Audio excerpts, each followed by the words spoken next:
Hello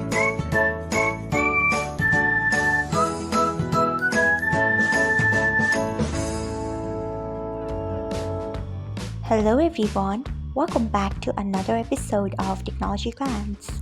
Today in this video, I'm going to guide you through how you can enable subtitle customization on PLAYit. So let's get started. Firstly, open PLAYit app in your device, then tap on your profile icon, next tap on settings, then tap on video.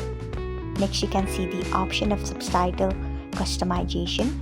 Turn on it by tapping on it. So this is how you can enable subtitle customization on PLAYit.